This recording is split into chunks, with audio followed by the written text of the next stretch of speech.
नमस्कार दोस्तों, आप सभी का कलाम एकेडमी सीकर के डिजिटल स्टूडियो पर हार्दिक स्वागत, हार्दिक अभिनंदन।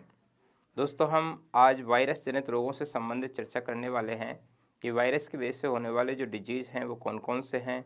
वायरस से होने वाले जो डिजीज़ हैं उनके फैलने के माध्यम क्या हो सकते हैं, या उनका पर्टिकुलर कोई ट्रीटमेंट है, उनकी पर्टिकुलर जांच है, इन्वेस्टिगेशन है, तो उनसे संबंधित आज चर्चा करेंगे।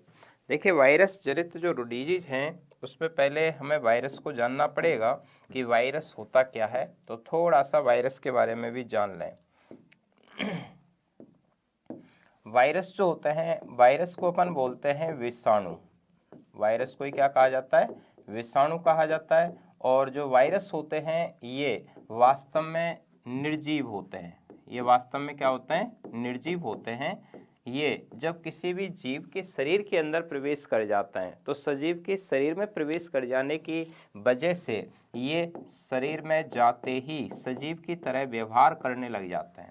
तो वायरस जब एनवायरनमेंट के अंदर होता है तो वो निर्जीव होता है, लेकिन शरीर में प्रवेश कर गया किसी भी सजीव के शरीर में तब वो सजीव की तरह व्यवहार करेगा। इसीलिए इसे सजीव और निर्जीव दोनों के बीच की योजक कड़ी कहा जाता है। तो सजीव और निर्जीव के बीच की योजक कड़ी कहा जाता है, के बीच की योजक कड़ी।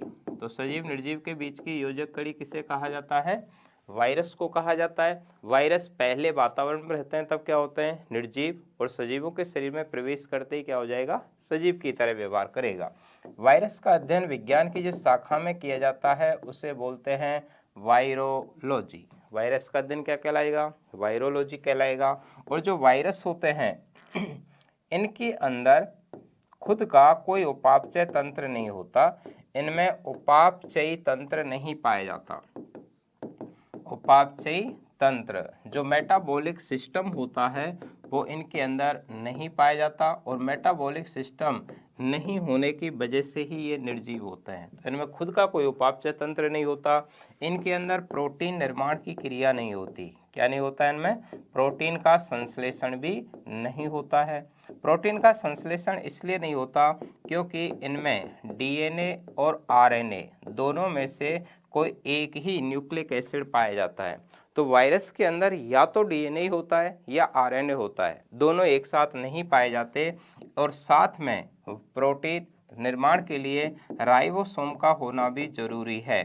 और ये जो तीनों चीज हैं ये वायरस के अंदर एक साथ नहीं पाई जाती, क्योंकि प्रोटीन निर्माण की फैक्ट्री राइबोसोम को कहा जाता है। इसलिए डीएनए, आरएनए, राइबोसोम तीनों की संरचना है जिस जीव के शरीर में होती हैं उसी के अंदर प्रोटीन का संश्लेषण होता है। जबकि वायरस के अंदर देखा जाए तो वायरस में या तो डीएनए होता है या आरएनए होता है, एक ही पाया जाता है। इसलिए इन्हें डीएनए वायरस या आरएनए वायरस कहते हैं।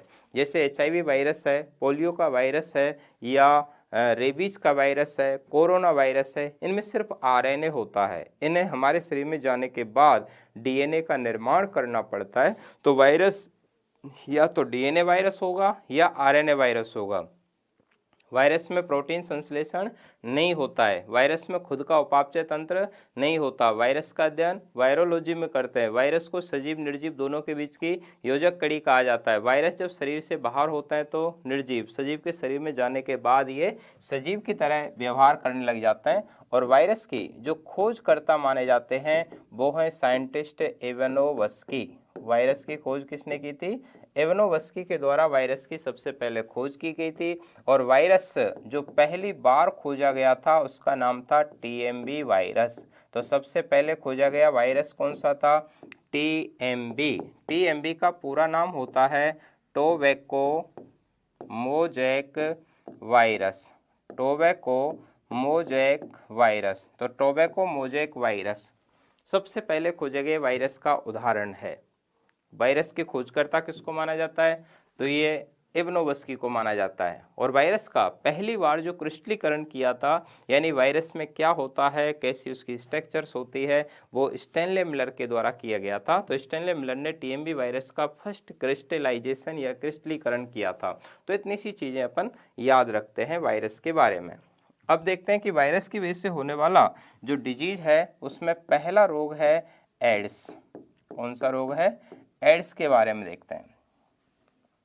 कुछ बातें हमें वायरस की पहले से ही आती हैं, जैसे एड्स का पूरा नाम आपको याद रखना पड़ेगा, acquired immuno deficiency syndrome. Acquired immunodeficiency syndrome. देखिए, एक्वायर्ड का मतलब होता है अर्जित। एक्वायर्ड का मतलब क्या होता है? अर्जित। अर्जित का मतलब ऐसा रोग जो जन्म के बाद होता है। इम्यूनो का मतलब होता है रोग प्रतिरोधक क्षमता। रोग प्रतिरोधक क्षमता, डिजीज रेसिस्टेंस पावर होती है। और रोग प्रतिरोधक क्षमता, डेफिशिएंसी का मतलब होता है कमी। डेफिशिएंसी का मतलब क्या है? कमी। और सिंड्रोम का मतलब होता है रोगों का समूह। रोगों का समूह, तो रोगों का समूह है ये एड्स कोई एक रोग नहीं होता, अनेक रोगों का समूह होता है, जिसमें आदमी को फीवर भी रहेगा, दस्त भी रहेंगे, डायरिया भी रहेगा, ट्यूबरकुलोसिस भी होगा, इंसेफेलाइटिस ब्रेन के अंदर इन्फेक्शन भी रहेगा, मेमोरी लॉस भी होगी, और लास्ट में चलकर कैपोसी सार्कोमा नाम का कैंसर भी हो जाता है। इसीलिए ये जो एड्स है ये कोई एक रोग नहीं होता, ये अनेकों रोगों का समूह होता है, अतः इसे सिंड्रोम कहते हैं। तो ये सिंड्रोम है, बहुत सारे डिजीज का ग्रुप होता है ये, और इस रोग को फैलाने का कार्य करता है HIV वायरस। ये कौन से वायरस की वजह से होता है? HIV वायरस की वजह से होता है। और जो HIV वायरस है उस वायरस को बोलते हैं human immuno deficiency virus. Human immuno deficiency virus. तो ह्यूमन इम्यूनो डेफिशिएंसी वायरस है, मतलब इसका जो इन्फेक्शन होता है वो मानव के अंदर ही होता है। एड्स रोग ऐसा रोग है जो इसका जो वायरस है वो तो किसी भी जीव जंतु के अंदर हो सकता है, पक्षियों में हो सकता है, जानवरों में हो सकता है, लेकिन जो रोग फैलाएगा वो रोग सिर्फ मनुष्य के अंदर ही फैलाएगा, इसीलिए इसे ह्यूमन इम्यूनो वायरस के नाम से जाना जाता है। एड्स का जो पहला रोगी देखा गया था वो 1981 में अमेरिका में देखा गया था, जबकि इंडिया के अंदर 1986 में चेन्नई में देखा गया था। राजस्थान के अंदर देखें तो 1987 में यह पुष्कर के अंदर देखा गया था। तो पुष्कर अजमेर के अंदर एड्स का पहला रोगी देखा गया। चेन्नई के अंदर भारत में पहला रोगी इसका देखा गया था, और पूरे संसार के अंदर पहली बार जो रोगी मिला था वो USA के अंदर देखा गया था। तो सबसे पहला रोगी इंडिया के अंदर कहाँ देखा गया है? चेन्नई मद्रास के अंदर, और राजस्थान के अंदर पुष्कर अजमेर में 1987 में देखा गया था। इसका जो वायरस होता है उसे HTLV human T cell lymphotropic virus के नाम से भी जानते हैं। इसी वायरस का एक और नाम होता है HTLV वायरस। HTLV वायरस के नाम से भी जाना जाता है। और HTLV, देखिए H का मतलब क्या होता है? Human T cell lymphadenopathy virus. Lymphadenopathy virus. इस शब्द में कुछ चीजें शब्द छुपे हैं, जैसे पहला जो शब्द छुपा हुआ है ये टी सेल। हमारे शरीर के अंदर जो टी लिम्फोसाइट होती हैं वो टी लिम्फोसाइट पर अटैक करता है। हमारे शरीर के अंदर जो टी लिम्फोसाइट ब्लड के अंदर पाई जाती हैं, ये ऐसा वायरस है जो टी लिम्फोसाइट पर नष्ट करता है। हमारी लिम्फोसाइट दो होती हैं, एक बी लिम्फोसाइट, एक टी लिम्फोसाइट। बी लिम्फोसाइट शरीर के अंदर एंटीबॉडी का निर्माण करती हैं। टी लिम्फोसाइट होती हैं, उनके अंदर मेमोरी कोशिका होती है जिनके आधार पर वैक्सीन का निर्माण किया जाता है। या कुछ टी कलर सेल्स होती हैं जो कि किसी भी बाहर से आने वाले बैक्टीरिया वायरस को नष्ट करती हैं।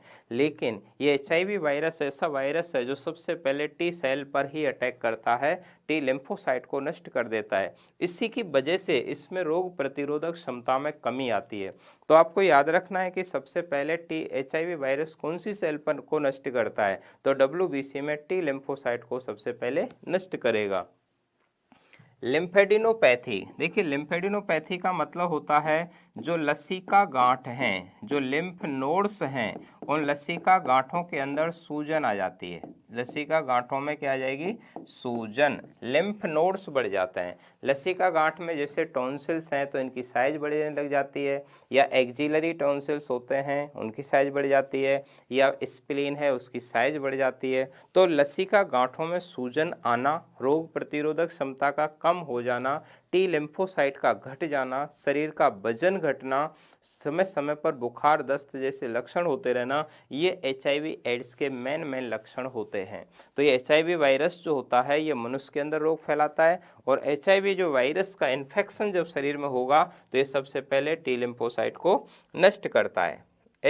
ये जो एड्स है, इस एड्स के फैलने के कारणों की बात की जाए तो फैलने के कारण पहला जो मेजर फैक्टर है इसका वो है असुरक्षित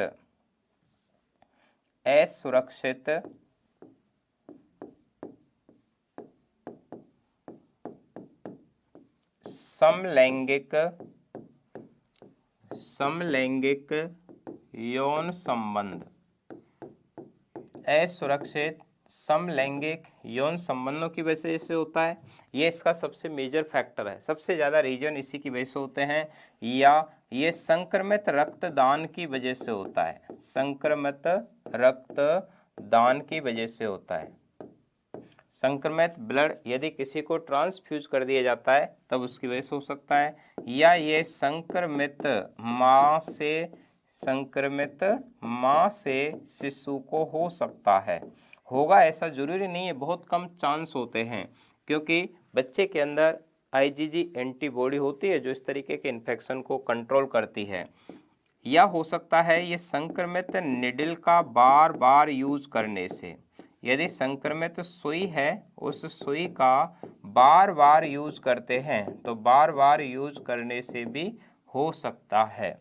होगा ऐसा जरूरी नहीं है। तो संक्रमित रक्तदान से हो सकता है, संक्रमित माँ से बच्चे को हो सकता है, संक्रमित सुई का बार बार दूसरे पेशेंट में यूज करते रहते हैं तो उसकी वजह से हो सकता है। लेकिन फिर भी इसका जो मेजर फैक्टर है वो है समलैंगिक असुरक्षित यौन संबंध।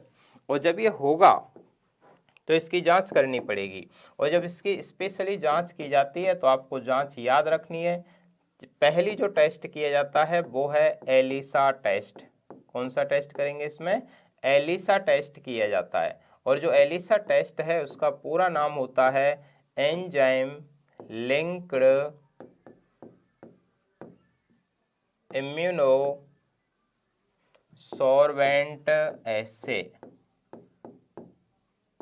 एंजाइम लिंक्ड इम्यूनोसॉर्बेंट एसे। ये जो एंजाइम लिंक्ड इम्यूनोसॉर्बेंट एसे है ये लास्ट बार रीट लेवल फर्स्ट के पेपर के अंदर पूछा हुआ भी है। लेवल फर्स्ट में पूछा था एड्स की जांच कौन सी है, तो एड्स की जांच कौन सी है? एलिसा टेस्ट है। एलिसा का पूरा नाम क्या है? एंजाइम लिंक्ड इम्यूनोसॉर्बेंट एसे होता है। दूसरा जो टेस्ट है वो है वेस्टर्न ब्लॉटिंग टेस्ट। कौन सा? Western blotting test. और जो वेस्टर्न ब्लॉटिंग टेस्ट होता है वो एड्स की कन्फर्म जांच करने के लिए किया जाता है। एड्स की कन्फर्म जांच। तो एड्स की जो कन्फर्म जांच है वो किससे की जाती है? वेस्टर्न ब्लॉटिंग टेस्ट के द्वारा की जाती है। वेस्टर्न ब्लॉटिंग टेस्ट एड्स की कन्फर्म जांच है, और ये वेस्टर्न ब्लॉटिंग टेस्ट प्रोटीन पर आधारित होता है। किस पर आधारित होता है? प्रोटीन पर आधारित। प्रोटीन पर आधारित। आप ऐसे याद रख सकते हैं वेस्टर्न, वेस्ट का मतलब पश्चिम, और पश्चिम, पश्चिम मतलब P से P याद रखो, प्रोटीन पर आधारित टेस्ट होता है ये। तीसरा जो टेस्ट होता है वो है PCR। PCR को बोलते हैं पॉलीमरेज्ड चेन रिएक्शन। पॉलीमरेज्ड चेन रिएक्शन, तो पॉलीमरेज चेन रिएक्शन के नाम से जानते हैं इसे। और जो PCR टेस्ट है ये एड्स की आधुनिक जांच है। आधुनिक जांच, मॉडर्न इन्वेस्टिगेशन। तो एड्स की आधुनिक जांच कौन सी होती है? PCR होती है। तो PCR कैसी जांच है? इसकी आधुनिक जांच है। ये जो क्वेश्चन है सीधा सा है, लेकिन पटवारी के पेपर के एग्जाम के अंदर भी पूछा गया था। सेम सीधा सा प्रश्न आया कि एड्स की आधुनिक जांच कौन सी है। तो एड्स की आधुनिक जांच कौन सी है भाई? पीसीआर होती है, पॉलीमरेज चेन रिएक्शन होती है। पीसीआर जो जांच होती है वो हाईली सेंसिटिव है, मतलब इसे लोग इसलिए पसंद करते हैं क्योंकि हमारे शरीर की एक कोशिका के अंदर भी यदि एचआईवी वायरस पहुंचा है तो उसका पता इस जांच से लग जाता है। जबकि जो एड्स की जांच होती है वो एलिसा टेस्ट, वो एलिसा टेस्ट लगभग 12-13 सप्ताह तक नेगेटिव आता रहता है। एचआईवी वायरस शरीर के अंदर है, लेकिन एलिसा टेस्ट जब तक सिम्टम्स नहीं दिखेंगे तब तक वो टेस्ट नेगेटिव आएगा, जिससे 12-13 सप्ताह में तो बीमारी और ज़्यादा घातक फैल जाती है। इसीलिए आजकल जो ज़्यादातर लोग यूज करते हैं वो पीसीआर करवाते हैं। ऐसे ही कोरोना की जो आधुनिक जांच चल रही है जिसे अपन आरटी-पीसीआर कहते हैं, तो RT-PCR, RT reverse transcription polymerase chain reaction, RT reverse transcription polymerase chain reaction, क्योंकि दोनों में समानता क्या है कि जो एचआईवी वायरस है वो भी आरएनए वायरस है, और जो कोरोना वायरस है वो भी आरएनए वायरस है, और जो आरएनए वायरस होते हैं वो पहले आरएनए से डीएनए बनाते हैं, इसीलिए उसे रिवर्स ट्रांसक्रिप्शन कहते हैं। तो इनके अंदर भी रिवर्स ट्रांसक्रिप्शन की क्रिया होती है, और रिवर्स ट्रांसक्रिप्शन में वायरस आरएनए से बनाता है डीएनए, डीएनए से आरएनए बनता है, डीएनए से आरएनए, तब उसे बोलते हैं ट्रांसक्रिप्शन। तो ये तीनों जांच आपको याद रखनी है। ELISA test, enzyme linked immunosorbent ऐसे, वेस्टर्न ब्लॉटिंग कंफर्म जांच होती है, पीसीआर ये मॉडर्न जांच है। कोरोना के अंदर आरटी-पीसीआर है, कोरोना में क्या है? आरटी-पीसीआर करते हैं इसमें। क्लियर?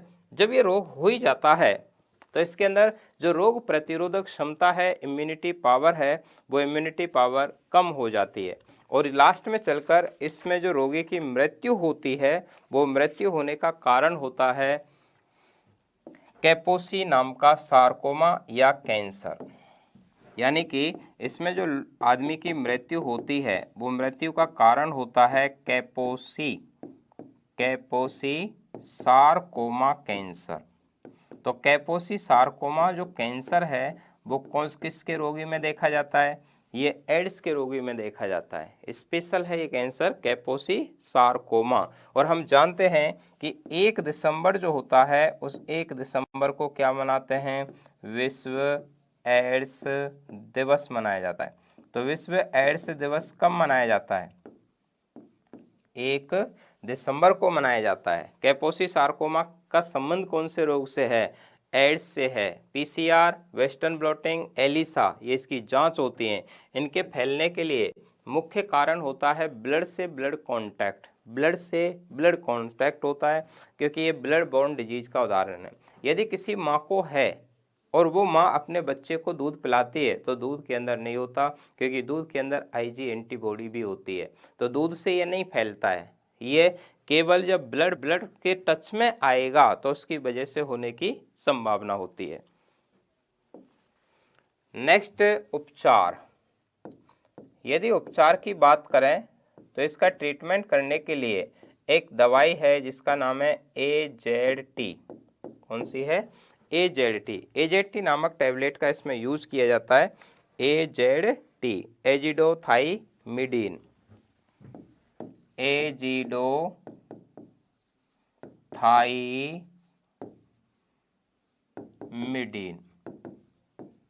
काफी इंपॉर्टेंट है। सीधा सा प्रश्न आता है कि AZT नामक औषधि का संबंध किस रोग से है? तो एड्स से है। या जिडोबुडीन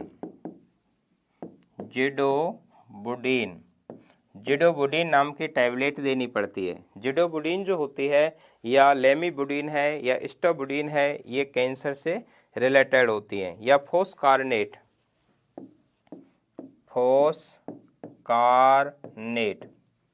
ये जो फोस्कारनेट होती है ये डीएनए के निर्माण की क्रिया को ब्लॉक कर देती है। तो ये कुछ दवाई हैं, जिडोबुडीन, AZT, फोस्कारनेट, ये सब किस में काम में ली जाती हैं? तो आंसर होता है एड्स में। एड्स दिवस कब मनाया जाता है? 1 दिसंबर को। कारण क्या है? HIV virus. सबसे पहला रोगी कहाँ देखा गया? अमेरिका में। भारत में कहाँ मिला? चेन्नई में। राजस्थान में कहाँ मिला? पुष्कर, अजमेर के अंदर मिला था। और ये ऐसा रोग है जिसमें रोग प्रतिरोधक क्षमता नष्ट हो जाती है। क्लियर बात? नेक्स्ट रोग देखते हैं, हेपेटाइटिस। हेपेटाइटिस, देखिए हेपेटाइटिस जो होता है उस हेपेटाइटिस को बोलते हैं यकृत शोथ। क्या कहते हैं इसको? यकृत शोथ कहते हैं। ये यकृत से रिलेटेड इन्फेक्शन होता है, लीवर का इन्फेक्शन है ये। और जो हेपेटाइटिस है, इस हेपेटाइटिस के कई सारे टाइप भी होते हैं। इसमें इन्फेक्शन किसका होता है? यकृत। तो यकृत प्रभावित होता है, यकृत प्रभावित होता है। हेपेटाइटिस के जो वायरस हैं वो हेपेटाइटिस वायरस ए भी होता है, बी भी होता है, सी भी होता है, डी भी होता है, ई होता है, जी होता है। ये हेपेटाइटिस के वायरस हैं और इनमें से सबसे खतरनाक हेपेटाइटिस होता है बी की वजह से। सबसे खतरनाक जो हेपेटाइटिस होगा वो बी की वजह से होता है। और हेपेटाइटिस बी की वजह से जो हेपेटाइटिस होता है वो घातक होता है, खतरनाक होता है। क्योंकि हेपेटाइटिस बी एक डीएनए वायरस है। कैसा वायरस है ये? डीएनए। ये डीएनए वायरस का उदाहरण होता है, डीएनए वायरस का उदाहरण है। एक पीढ़ी से दूसरी पीढ़ी में जाने की संभावना भी होती है। और हेपेटाइटिस बी है वो रक्त संपर्क की वजह से फैलता है, रक्त संपर्क की वजह से, यानी ब्लड के माध्यम से फैलने वाला हेपेटाइटिस है। तो इसके फैलने का जो कारण होता है वो कौन सा है? तो आंसर होता है ब्लड, यानी ब्लड से ब्लड कांटेक्ट में आने की वजह से होता है। ये डीएनए वायरस होता है। बाकी के जो होते हैं वो आरएनए वायरस होते हैं। ये सेक्सुअल कांटेक्ट की वजह से भी होता है, लैंगिक संपर्क। तो लैंगिक संपर्क की वजह से भी फैल जाता है। जबकि हेपेटाइटिस ए, सी, डी, ई, जी, ये सारे के सारे जो वायरस हैं ये सब आरएनए वायरस होते हैं। ये कौन से वायरस होते हैं? आरएनए वायरस होते हैं। तो आपको याद रखना है कि एकमात्र हेपेटाइटिस कौन सा है जो डीएनए वायरस का उदाहरण है? बी। जो हेपेटाइटिस ए है उसके फैलने का जो कारण होता है, हेपेटाइटिस ए के फैलने का जो कारण होता है ये प्रदूषित पानी भोजन की वजह से फैलता है। दूषित पानी या भोजन की वजह से भी फैलता है। ये संक्रामक है। क्या बोलते हैं इसको? संक्रामक, इन्फेक्शियस। तो इसे इन्फेक्शियस हेपेटाइटिस के नाम से भी जाना जाता है। इन्फेक्शियस इसलिए कहा जाता है क्योंकि ये एक दूसरे में एपिडेमिक डिजीज के रूप में भी होता है। एपिडेमिक डिजीज के रूप में होता है, एक विशेष क्षेत्र में फैल जाता है कभी कभी। तो इन्फेक्शियस है, एक दूसरे से चलता जाता है, इसीलिए इसे जोंडिस भी बोलते हैं या एपिडेमिक जोंडिस कहते हैं। ये दूषित पानी भोजन के माध्यम से कभी कभी एक बड़े से क्षेत्र में फैल जाता है। हेपेटाइटिस जो बी है वो डीएनए है, हेपेटाइटिस ए है वो आरएनए है। हेपेटाइटिस बी है उसके फैलने के कारण, लक्षण, रोकथाम के उपाय कुछ ऐसे ही हैं जैसे एड्स के होते हैं, क्योंकि वो भी ब्लड संपर्क की वजह से होता है, ये भी ब्लड संपर्क की वजह से होता है। लेकिन हेपेटाइटिस बी के मार्केट में वैक्सीन हैं। हेपेटाइटिस बी यदि किसी को है तो उसकी जांच की जाती है और हेपेटाइटिस बी के इंजेक्शन लगा दिए जाते हैं जिससे वो 5-4 दिन के अंदर ठीक हो जाता है। जबकि एड्स के कोई स्थायी ट्रीटमेंट नहीं है, क्योंकि HIV एड्स के अंदर रोग प्रतिरोधक क्षमता जो टी लिम्फोसाइट्स होती हैं वो परमानेंट धीरे धीरे कमज़ोर होती जाती हैं और अंत में नष्ट हो जाती हैं। अतः उसमें कोई स्थायी रोग प्रतिरोधक क्षमता नहीं होती, इसीलिए टी लिम्फोसाइट नहीं होने की वजह से एड्स का ट्रीटमेंट 100% सफल नहीं हो सकता, क्योंकि उसमें एंटीबॉडी काम ही नहीं करती है। क्लियर बात? ऐसे ही जो हेपेटाइटिस है इनके ज़्यादातर जो इन्फेक्शंस होते हैं वो आरएनए वायरस के होते हैं। तो इसमें से ज़्यादातर क्वेश्चन नहीं बनते, यही बनते हैं कि हेपेटाइटिस क्या है, तो यकृत से संबंधित रोग है। कभी कभी यकृत से संबंधित रोगों के नाम पूछ लिए जाते हैं कि कौन सा अंग है जो लीवर को प्रभावित करता है या नहीं करता है। तो लीवर के जो रोग हैं अपन नॉर्मली देखें तो जॉन्डिस या उसे बोलते हैं पीलिया। क्या कहते हैं? पीलिया। तो पीलिया में कौन सा अंग प्रभावित होगा? तो लीवर ही प्रभावित होगा। Liver cirrhosis, liver cirrhosis, liver cirrhosis ethyl alcohol के नियमित सेवन की वजह से होता है। यह अल्कोहल से होने वाली डिजीज है जिससे लीवर में छेद हो जाते हैं। पीलिया में बिलीरुबिन नाम का पित्त वर्णक होता है। ये बिलीरुबिन पित्तरस के अंदर पाया जाता है और बिलीरुबिन की मात्रा जब नॉर्मल से ज़्यादा हो जाती है तो आँख, मूत्र, स्किन, ये नाखून पीले पीले पड़ने लग जाते हैं, उसे पीलिया कहते हैं। ऐसे ही कोलिसिस्टोस्टेसिस, कोलिसिस्टोस्टेसिस जो होता है उसे बोलते हैं नॉर्मली पित्ताशय की पथरी पड़ना। पित्ताशय में क्या पड़ जाना? पथरी। तो पित्ताशय में जब पथरी पड़ जाती है तब उसे कोलिसिस्टोस्टेसिस के नाम से जाना जाता है। और हेपेटाइटिस, इनमें से जो हेपेटाइटिस है ये वायरस जनित होता है। कोलिसिस्टोस्टेसिस पित्त की थैली में पथरी पड़ती है, वो खानपान की वजह से होती है। और लीवर सिरोसिस एथिल अल्कोहल की वजह से होता है। और पीलिया एक मेटाबॉलिक डिजीज है जिसके अंदर बिलीरुबिन पित्त वर्णक की मात्रा ब्लड में ज़्यादा हो जाती है। और यदि बिलीरुबिन की मात्रा शरीर में ज़्यादा हो जाएगी तो शरीर पीला पीला पड़ जाएगा।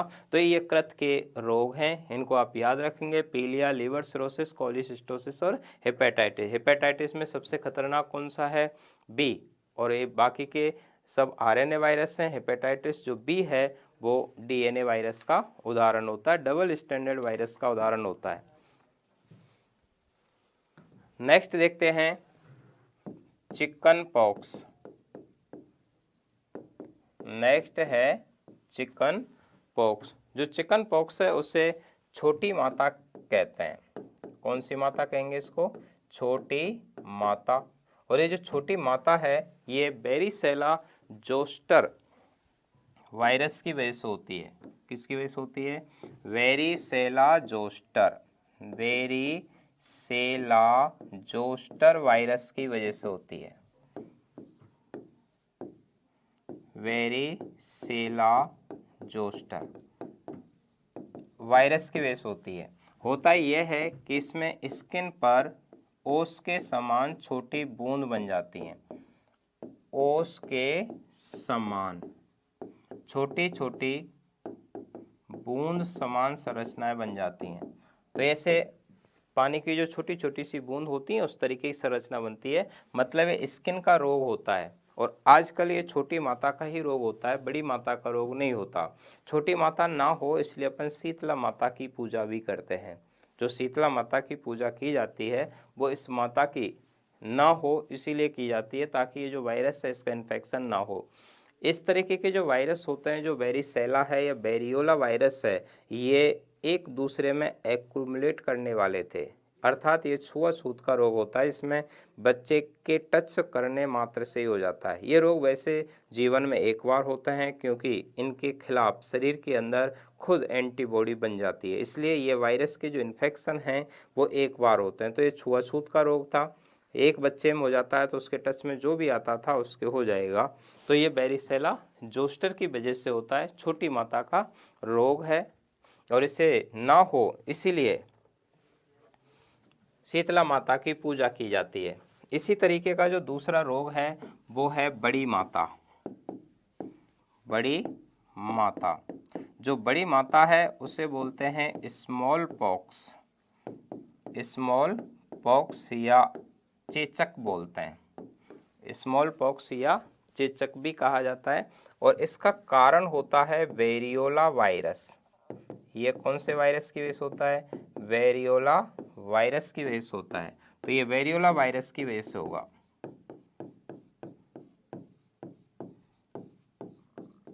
वेरियोला वायरस, ये वेरिसेला वायरस है, ये वेरियोला वायरस है।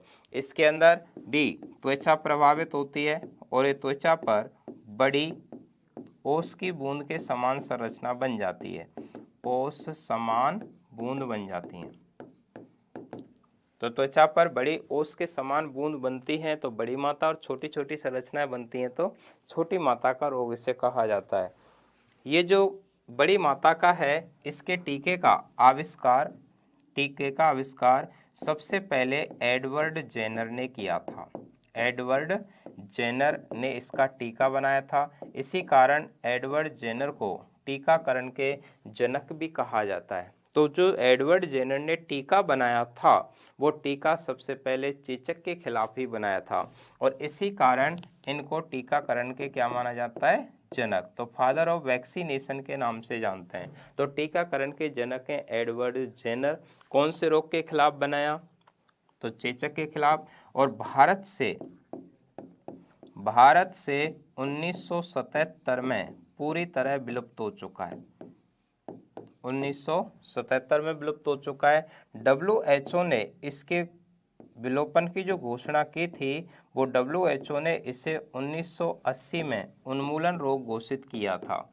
तो उन्मूलन रोग घोषित किया था वो WHO ने 1930 में किया था। तो 1930 में कौन से रोग को सबसे पहले उन्मूलन रोगों की श्रेणी में रखा गया, तो चेचक को। और भारत से कब विलुप्त हुआ है ये, 1977 में, क्योंकि 1978 के अंदर एक अफ्रीका के अंदर एक रोगी मिला था, बाकी ज़्यादा रोगी इसके नहीं मिले थे।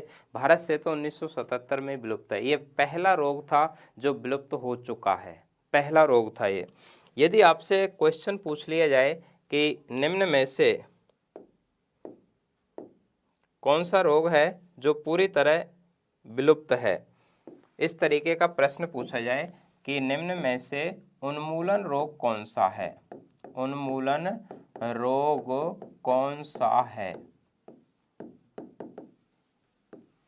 उन्मूलन रोग कौन सा है। और पहला ऑप्शन दे दिया जाए चेचक, दूसरा ऑप्शन दे दिया जाए पोलियो, तीसरा ऑप्शन दे दिया जाए नारू या बाला रोग, और चौथा दे दिया जाए उपरोक्त सभी, उपरोक्त सभी,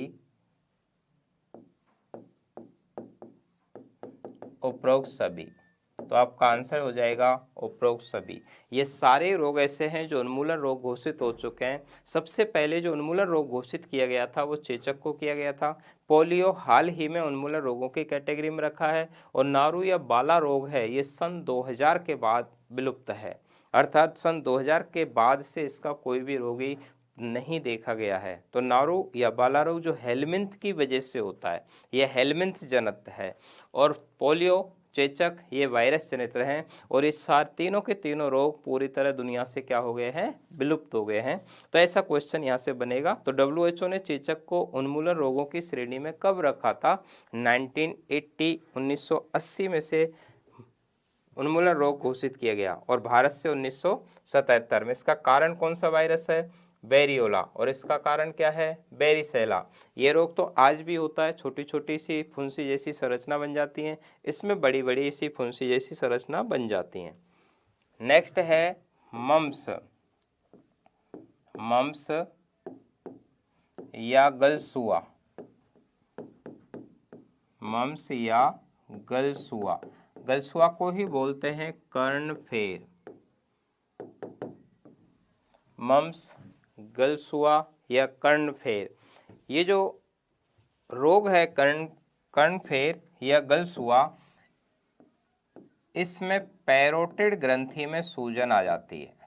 कौन सी ग्रंथि प्रभावित होती है, पैरोटिड लार ग्रंथि में इन्फेक्शन होता है और इन्फेक्शन की वजह से इसके अंदर सूजन आ जाती है। और ये जो मम्स रोग है इसको फैलाने का काम करता है मिक्सो वायरस। कौन से वायरस की वजह से होता है ये, मिक्सो वायरस की वजह से होता है। तो मिक्सो वायरस की वजह से होता है। और मिक्सो वायरस की वजह से कौन सी ग्रंथि में सूजन आती है, पैरोटिड में। पैरोटिड ग्रंथि हमारे कान के पास पाई जाती है, हमारी सबसे बड़ी लार ग्रंथि का उदाहरण है। तो सबसे बड़ी लार ग्रंथि है पैरोटिड।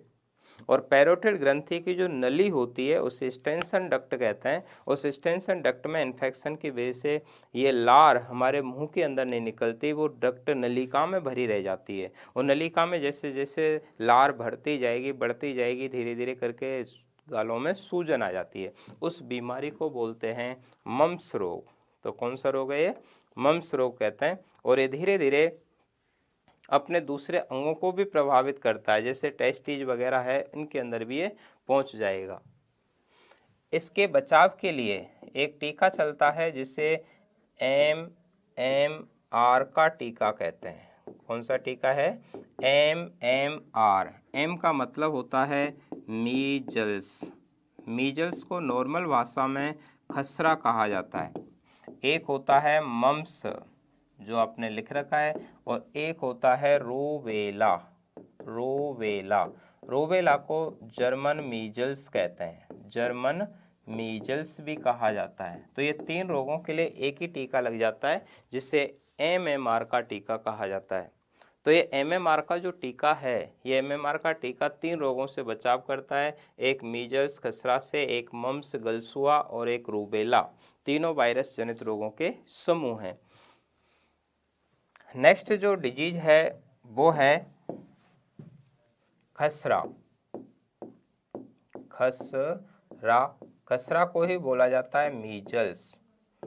इसी को क्या कहते हैं? मीजल्स कहते हैं, खसरा कहते हैं। और खसरा का कारण होता है पैरामिक्सोवायरस। पैरामिक्सोवायरस के नाम से इसे जाना जाता है। कौन से वायरस की वजह से होता है ये? पैरामिक्सोवायरस। पैरामिक्सोवायरस। खसरा के अंदर होगा क्या कि बुखार भी रहेगा, हल्का हल्के से शरीर पर दाने दाने से एक ग्रुप में स्किन के ऊपर छोटे छोटे दाने जैसे संरचनाएं दिखाई देने लग जाती हैं। तालू जो होता है, ऊपर तालू, उस मुंह के अंदर तालू वाला जो पार्ट है उस पर भी छोटी छोटी फुंसी जैसी संरचनाएं दिखाई देने लगती है, तो वो खसरा होता है। और इस खसरा के ट्रीटमेंट के लिए भी कौन सा वैक्सीन लगाया जाता है? तो ये MMR का टीका लगाते हैं। तो देखिए, मम्स में और खसरा में, रूबेला, इसके अंदर ये MMR का टीका लगाया जाता है। और MMR का जो टीका लगाया जाता है ये जन्म के बाद 9-10 महीने के भीतर लगता है। जन्म के बाद 9-10वें महीने के बीच में लगता है। तो कौन सा टीका लगेगा? ये MMR का टीका। नेक्स्ट है डेंगू। डेंगू को बोलते हैं हड्डी तोड़ बुखार। कौन सा? हड्डी तोड़ बुखार। तो कौन सा रोग है जिसे हड्डी तोड़ बुखार कहते हैं? डेंगू। या इसी को बोला जाता है हेमरेजिक फीवर। कौन सा फीवर कहते हैं इसे? हेमरेजिक फीवर भी इसी को कहा जाता है। तो हेमरेजिक फीवर, डेंगू, हड्डी तोड़ बुखार इसी को कहते हैं। और इसका कारण होता है आर्बो वायरस। कौन से वायरस की वजह से फैलता है ये? Arbo virus. तो आर्बो वायरस की वजह से होता है। आर्बो वायरस को ही अपन टैगा वायरस भी कहते हैं। कौन सा वायरस कहते हैं इसी को? Taiga virus. और इस रोग को फैलाने का काम, यानी वेक्टर का काम करती है, वो होती है मादा एडिज एजिप्टाई मच्छर। मादा एडिज एजिप्टाई मच्छर। मादा एडिज एजिप्टाई मच्छर को ही टाइगर मच्छर के नाम से भी जानते हैं। कौन सा मच्छर कहते हैं इसे? टाइगर मच्छर कहते हैं। और टाइगर मच्छर ज़्यादातर दिन में काटता है। मादा एनाफ्रीज की वजह से मलेरिया होता है और मादा एडिज एजिप्टाई की वजह से यह डेंगू होता है। दोनों में फ़र्क क्या है कि जो मादा एनाफ्रीज मच्छर जब काटता है तो उससे प्लाज्मोडियम शरीर में जाता है, इसकी वजह से वायरस शरीर में जाता है। दोनों में है मच्छर, बस मच्छर के नाम अलग अलग हैं। वो प्रोटोजोआ जनित रोग है, ये वायरस जनित रोग है। वो प्लाज्मोडियम प्रोटोजोआ से होता है, ये टैगा या आर्बो वायरस की वजह से होता है। उसमें आरबीसी प्लीहा प्रभावित होती है, इसमें प्लेटलेट की संख्या घट जाती है और प्लेटलेट की संख्या घट जाने की वजह से ब्लीडिंग होने के चांस ज़्यादा होते हैं, क्योंकि हम जानते हैं कि जो प्लेटलेट्स होती हैं उनका काम है ब्लड का क्लॉट करना, रक्त का थक्का बनाना। लेकिन यदि किसी के अंदर प्लेटलेट्स की संख्या बहुत कम हो जाती है तो स्किन पर रेड रेड दाने बनने लग जाते हैं, जिनकी वजह से परप्यूरा डिजीज होता है। तो इसमें ब्लीडिंग होती है, भयंकर बुखार होता है, सिर दर्द होता है, जोड़ों में दर्द होता है। इसीलिए इसे हड्डी तोड़ बुखार के नाम से जानते हैं। तो इसमें प्लेटलेट्स की जो संख्या होती हैं वो प्लेटलेट्स क्या हो जाएंगी? कम। तो प्लेटलेट्स की संख्या घट जाती है, प्लेटलेट्स की संख्या घट जाती है। और यदि प्लेटलेट्स घटेंगी तो उसमें हेमरेज होने की, ब्लीडिंग होने की संभावना क्या हो जाएगी भाई, बढ़ेंगी। ब्लीडिंग होने की संभावना बढ़ जाती है, ब्लीडिंग होने की संभावना बढ़ जाती है। इसी को अपन हेमरेज कहते हैं। इसकी जो जांच की जाती है वो टोर्निक्यूट टेस्ट के द्वारा की जाती है। इसकी स्पेशल जांच भी है, जांच है टोर्निक्यूट टेस्ट। कौन सा टेस्ट किया इसमें, टोर्निक्यूट टेस्ट करते हैं। तो टोर्निक्यूट टेस्ट के द्वारा इसका पता लगाया जाता है। तो भयंकर सिर दर्द हो, हड्डियों में दर्द हो, बुखार तेज हो, प्लेटलेट ज़्यादा कम होती जा रही हो, ब्लीडिंग, मसूड़ों में सूजन आ जाती है, जोर से दबाएं तो मसूड़ों से खून भी आ जाता है, तो ये डेंगू के लक्षण होते हैं। और ये आर्बो वायरस की वजह से होता है। जिस मच्छर के काटने की वजह से है वो मच्छर है मादा एडिस एजिप्टाई मच्छर। और ये मादा एडिस एजिप्टाई ज़्यादातर घुटनों के नीचे काटता है, घुटनों के नीचे ज़्यादातर खाता है। ये दिन के समय खाता है। मादा एनाफिलिस शाम को, रात को ज़्यादा खाती है। वो धड़ से ऊपर वाले पार्ट को ज़्यादा खाती है। तो ये इनके बायोलॉजिकल क्लॉक सिस्टम होते हैं, इसलिए ऐसा करते हैं ये। एक होता है जुकाम, सिंपल सा रोग है जुकाम। जुकाम, जुकाम का कारण होता है राइनो वायरस। कौन से वायरस की वजह से होता है ये, राइनो वायरस के कारण। तो जुकाम कौन से वायरस की वजह से होता है, राइनो वायरस की वजह से होता है। और जब किसी में राइनो वायरस का इन्फेक्शन होता है तो ये श्वसन तंत्र से संबंधित रोग है। कौन से तंत्र का रोग है, श्वसन तंत्र, रेस्पिरेशन से रिलेटेड होता है।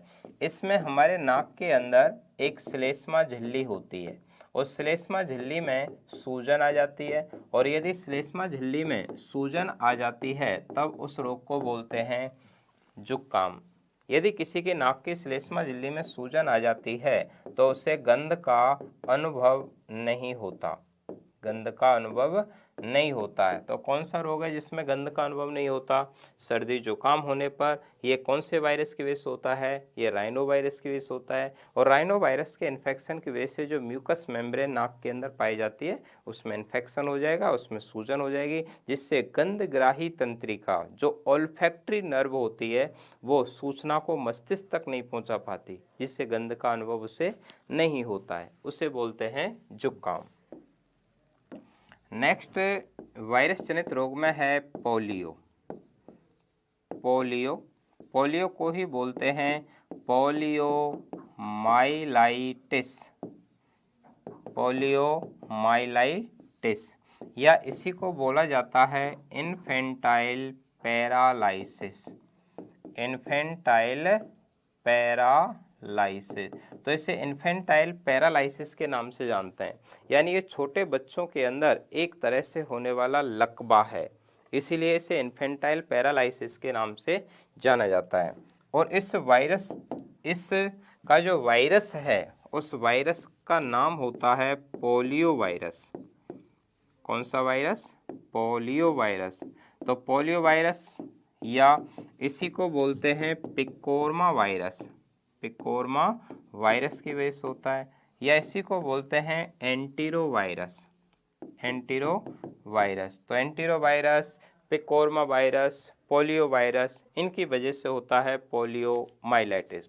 पोलियो का जो इन्फेक्शन है ये दूषित पानी के माध्यम से होता है। किसकी वजह से होता है ये, दूषित पानी के माध्यम की वजह से होता है। तो दूषित पानी की वजह से होगा, दूषित भोजन की वजह से होगा, दूषित दूध वगैरह की वजह से होता है। तो दूषित भोजन है, दूध है, पानी है, इसकी वजह से होगा। और इसका जो इन्फेक्शन होता है उसमें मुख्यतया प्रभावित होती हैं पेशी। किसकी बीमारी है ये, पेशी, मसल्स प्रभावित होती हैं। मसल्स का सबसे दुश्मन होता है ये रोग। मांसपेशियां खराब होने लग जाती हैं, मेरुरज्जु है, स्पाइनल कॉर्ड की पेशी खराब हो जाती हैं, या पूरी बॉडी की जो मसल, हमारे शरीर के अंदर मसल 639 639 पेशी होती हैं। पोलियो के इन्फेक्शन के अंदर पेशी और तंत्रिका दोनों के बीच में कनेक्शन टूटने लग जाता है, जिसकी वजह से पेशी और तंत्रिकाएं दोनों ही काम करना बंद कर देती हैं। क्योंकि हमारे शरीर में कोई भी गतिशीलता है, वो गतिशीलता किसकी वजह से होगी? पेशियों की वजह से। और पेशियों को जो सूचना भेजी जाती है वो तंत्रिकाओं के माध्यम से भेजी जाती है, और तंत्रिका पेशी दोनों आपस में मिलकर एक जंक्शन बनाती हैं, जिसे न्यूरोमस्कुलर जंक्शन, तंत्रिका संवेदी संधि तल कहते हैं। तो तंत्रिका और पेशी हैं, ये संधि तल बनाती हैं, वो जंक्शन खराब हो जाते हैं, अतः पेशी के साथ साथ तंत्रिकाएं भी खराब होने लग जाती हैं। इसका जो टीका है, इसका जो टीका बनाया था, वो टीके का आविष्कार किया था साल्क, जॉन साल्क ने। किसने किया था? John Salk. जॉन साल्क व साविन ने किया था। तो जॉन साल्क और साविन ने इसके टीके का आविष्कार किया था। तो टीके का आविष्कार किसने किया था? जॉन साल्क और साविन ने। जॉन साल्क के द्वारा जो टीका बनाया गया था वो निष्क्रिय था, निष्क्रिय वैक्सीन था। कैसा वैक्सीन बनाया था? निष्क्रिय वैक्सीन। और साविन ने जो बनाया था वो सक्रिय वैक्सीन का उदाहरण था, सक्रिय वैक्सीन। तो सक्रिय और निष्क्रिय, तो आपको पूछा जाए कि पोलियो के टीके का आविष्कार किसने किया था, तो साल्क और साविन दोनों ने किया था। लेकिन आपसे यदि एक एक पूछ लिया जाए तो आपको आंसर चला जाएगा जॉन साल्क। इसके जो टीके का नाम है वो है OPV। कौन सा है? OPV। OPV का मतलब होता है oral polio vaccine. Oral polio vaccine. Oral polio vaccine. देखिए, ओरल पोलियो वैक्सीन जिसे अपन नॉर्मली 2 बूंद जिंदगी की बोलते हैं, तो ये मुंह से पिलाई जाने वाली मेडिसिन है, मुंह से पिलाई जाने वाली दवाई है। इसे ओरल इसीलिए बोलते हैं। पोलियो की वैक्सीन है, यानी जो पोलियो का जो वायरस है उसे शरीर के अंदर डाला जाता है। तो ये जीवित वायरस जो होता है उसी को शरीर के अंदर डाल दिया जाता है। एक होती है IPV। IPV, देखिए आई का मतलब होता है inactivated, inactivated polio virus. Inactivated polio virus. Inactivated का मतलब होता है निष्क्रिय।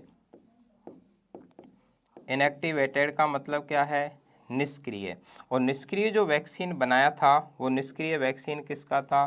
ये साल्क के द्वारा बनाया गया था। तो निष्क्रिय वैक्सीन का आविष्कार जिसे इनएक्टिवेटेड पोलियो वैक्सीन कहते हैं वो निष्क्रिय साल्क का है, और बाद में जो साविन ने बनाया था वो सक्रिय वैक्सीन था। देखिए, सक्रिय और निष्क्रिय, सक्रिय का मतलब होता है जिसमें बैक्टीरिया या वायरस को शरीर के अंदर इंजेक्ट करवाते हैं बेहोश करके, जबकि निष्क्रिय का मतलब होता है जिसमें बनी बनाई एंटीबॉडी बाहर से दी जाती है। तो बनी बनाई यदि एंटीबॉडी बाहर से दी जाती है तब उसे निष्क्रिय वैक्सीन के नाम से जाना जाता है। तो इसके टीके का आविष्कार साल्क और साविन दोनों ने ही किया है। एक ने सक्रिय वैक्सीन बनाई, एक ने निष्क्रिय वैक्सीन बनाई थी। वैक्सीन के नाम है OPV, ओरल पोलियो वैक्सीन। और ये जो पल्स पोलियो अभियान है वो दिसंबर 1995 1995 से स्टार्ट किया गया था। इस पल्स पोलियो अभियान की, पल्स पोलियो अभियान की जो शुरुआत की गई थी, अभियान कब से है? तो ये दिसंबर 1995 से है, और राजस्थान के अंदर इसे स्टार्ट किया गया था चित्तौड़गढ़ से। कहाँ से स्टार्ट हुआ था ये? चित्तौड़गढ़ से। तो पल्स पोलियो अभियान की जो शुरुआत की गई थी वो राजस्थान में चित्तौड़गढ़ से की गई थी। ये दिसंबर 1995 में स्टार्ट किया गया था। इसका टारगेट था 0 से लेकर 3 साल तक के बच्चों के अंदर दवाई पिलाना। तो 0 से लेकर 3 साल तक के बच्चों को दवा पिलाना इसका मेन टारगेट था। लेकिन कुछ बच्चों के अंदर ऐसा रोग भी देखा गया जिसमें कुछ बच्चे ऐसे थे जिनको लगभग 3 साल के बाद की उम्र में इन्फेक्शन हुआ था, इसलिए आजकल जो दवा पिलाई जाती है वो 5 साल तक के बच्चों को पिलाई जाती है। तो पहले ये 3 साल तक के बच्चों को ही दवाई पिलाई जाती थी, लेकिन आगे चलकर इसमें संशोधन किया गया और संशोधन ये हुआ कि अब 5 साल तक के बच्चों को दवाई पिलाई जाती है। तो ये पोलियो है, पोलियोमाइलाइटिस बोलते हैं, या इसे बच्चों के अंदर पैरालाइसिस, इन्फेंटाइल मतलब नवजात शिशु जो होते हैं उनके अंदर लकवा जैसी बीमारी होती है। पोलियो वायरस की वजह से होता है, इसी को पिकोरमा एंटीरोवायरस भी कहते हैं। और ये दूषित पानी, भोजन, दूध इनके माध्यम से चला जाता है, जिसमें प्रभावित अंग होते हैं पेशी। और इसके टीके का आविष्कार किया है जॉन साल्क और साविन ने। जो साल्क ने बताया था वो निष्क्रिय वैक्सीन था जिसे आईपीवी कहते हैं, और जो सक्रिय वैक्सीन है वो साविन के द्वारा बनाया गया जिसे ओपीवी कहते हैं, ओरल पोलियो वैक्सीन के नाम से जाना जाता है। क्लियर। नेक्स्ट जो डिजीज है वो है रेबीज। रेबीज, रेबीज को बोलते हैं हाइड्रोफोबिया। क्या कहा जाता है उसे? हाइड्रोफोबिया भी कहते हैं। यानी कि हाइड्रोफोबिया इसलिए कहते हैं क्योंकि इसमें पानी से डर लगता है। तो एकमात्र ऐसा कौन सा रोग है जिसमें पानी से डर लगता है? तो पानी से डर किस में लगता है? हाइड्रोफोबिया के अंदर। इसी को बोलते हैं न्यूट्रोफिक डिजीज। न्यूट्रोफिक डिजीज। देखिए, न्यूट्रोफिक डिजीज तो इसलिए कहा जाता है क्योंकि इसमें तंत्रिका तंत्र प्रभावित होता है। कौन से तंत्र की बीमारी है? तंत्रिका तंत्र, नर्वस सिस्टम प्रभावित होता है। तो ये नर्वस सिस्टम प्रभावित होने की वजह से इसे न्यूट्रोफिक डिजीज के नाम से जानते हैं। तो पानी से डर लगेगा, हाइड्रोफोबिया कहेंगे। तंत्रिका तंत्र को प्रभावित करेगा, और इसका जो वायरस होता है ये कुत्ता है या बंदर है या गीदड़ है या लोमड़ी है, इनके लार के अंदर पाया जाता है। लोमड़ी की लार के अंदर पाया जाता है, और वायरस का नाम होता है रैबिडो वायरस। कौन सा वायरस है? रैबिडो वायरस, या रैबिडो वायरस को ही बोलते हैं स्ट्रीट वायरस। कौन सा वायरस कहें इसे? स्ट्रीट वायरस, या इसी को बोलते हैं रेबीज वायरस। तो रेबीज वायरस की वजह से होता है, या रैबिडो वायरस की वजह से होता है। स्ट्रेप्टो वायरस, ये रैबिडो वायरस, स्ट्रीट वायरस, और ये एसएस आरएनए वायरस होता है। मतलब आरएनए वायरस का उदाहरण है। पोलियो भी आरएनए वायरस का ही उदाहरण होता है। तो ये कहाँ पाया जाता है? कुत्ते, बिल्ली, गीदड़, लोमड़ी, इनकी लार के अंदर। यदि कोई कुत्ता, बिल्ली वगैरह खा जाता है तो उसमें ये लार के माध्यम से ये वायरस हमारे शरीर के अंदर चला जाता है, और हमारे शरीर के अंदर ये नर्वस सिस्टम को प्रभावित करेगा। कौन से system? Nervous system. Nervous system काम करने नहीं करने की वजह से सैलाइवेशन ज़्यादा होता है, लार वगैरह बहुत ज़्यादा आती है। मस्तिष्क और मेरुरज्जु की जो कोशिकाएं होती हैं वो नष्ट होने लग जाती हैं, और यदि मस्तिष्क और मेरुरज्जु की कोशिकाएं नष्ट होने लगेंगी तो बॉडी का जो संतुलन होता है वो नहीं बैठ पाता। ये ऐसा रोग है जिसमें पानी जैसे तरल पदार्थों से डर लगेगा, और ये रोग 100% फैटल होता है। 100% कैसा डिजीज है ये? फैटल। फैटल का मतलब होता है घातक। 100% घातक रोग। तो ये घातक रोग का उदाहरण है, घातक रोग है। इसका जो ट्रीटमेंट किया जाता है, तो ट्रीटमेंट के लिए इंजेक्शन लगाया जाता है, तो उसका नाम है एंटी रेबीज सीरम। ARS का वैक्सीन लगवाना पड़ता है इसके लिए, anti rabies serum. Anti rabies serum. तो एंटी रेबीज का जो सीरम है वो कौन से रोग के बचाव के लिए लगाया जाता है? तो रेबीज के खिलाफ लगाया जाता है। कौन सा रोग है जिसे न्यूट्रोफिक डिजीज भी कहते हैं? तो ये हाइड्रोफोबिया। किससे डर लगेगा इसमें? पानी। हाइड्रा यानी पानी, फोबिया यानी डर। तो ये अपन ने देखा कुछ जो वायरस जनित रोग हैं, उसमें पोलियो क्या है, एड्स क्या है, जुकाम है या इन्फ्लुएंजा है, आजकल चल रहा है कोरोना है। कोरोना के बारे में आपको जनरल इन्फॉर्मेशन याद रखनी पड़ेगी, क्योंकि कोरोना भी हल्का प्रश्न है, इसलिए इसके बारे में कुछ इन्फॉर्मेशन याद रखें। जैसे SSRNA वायरस की वजह से होता है। कोरोना श्वसन तंत्र को प्रभावित करता है। कोरोना की जो बीमारी है वो पेंडेमिक डिजीज़ का उदाहरण है। पेंडेमिक वो होते हैं जो देश विदेश में फैल जाते हैं, बहुत जल्दी से फैलते हैं। कोरोना एक छुआछूत का रोग है, कॉन्टेजियस डिजीज है, यानी इन्फ्लामेटरी तो है ही है, संक्रामक तो है ही है, लेकिन कॉन्टेजियस या छुआछूत का भी रोग है, श्वसन तंत्र को प्रभावित करता है। कोरोना के जो वैक्सीन वगैरह हैं, कोवैक्सीन को याद रखेंगे, जो निष्क्रिय प्रतिरक्षा का उदाहरण है। निष्क्रिय एक पैसिव इम्यूनिटी होती है जिसमें बनी बनाई एंटीबॉडी बाहर से शरीर में दी जाती है। कोरोना का जो रोग फैला था वो चीन के वुहान शहर से आया था। जांच करते हैं वो RT-PCR के द्वारा की जाती है। किससे करते हैं? RT-PCR। तो वो भी कोरोना को भी आप हल्का सा याद रखें। सार्स का मतलब होता है severe acute respiratory syndrome. Severe acute respiratory syndrome. SARS के वायरस में म्यूटेशन की वजह से ही कोरोना वायरस की उत्पत्ति हुई। सार्स है, कोरोना है, ये दोनों ही श्वसन तंत्र को प्रभावित करते हैं, क्योंकि ये रेस्पिरेटरी जो ट्रैक्ट होता है, श्वसन मार्ग है, इसके अंदर इन्फेक्शन करते हैं। तो दोनों में ही समानता है कि जो सार्स है उसी में स्पेसीज में म्यूटेशन हुआ और म्यूटेशन की वजह से कोरोना बन गया, अर्थात कोविड-19 जिसे कहते हैं। तो कोविड कोरोना वायरल डिजीज 2019, तो इसलिए इसे कोविड-19 कहते हैं। तो RT-PCR इसकी जांच है। तो ये अपन ने डिजीज से संबंधित कुछ चर्चाएं की। यहाँ से आगे की बातें नेक्स्ट क्लास में करेंगे। थैंक्स टू ऑल, मिलेंगे नेक्स्ट क्लास में।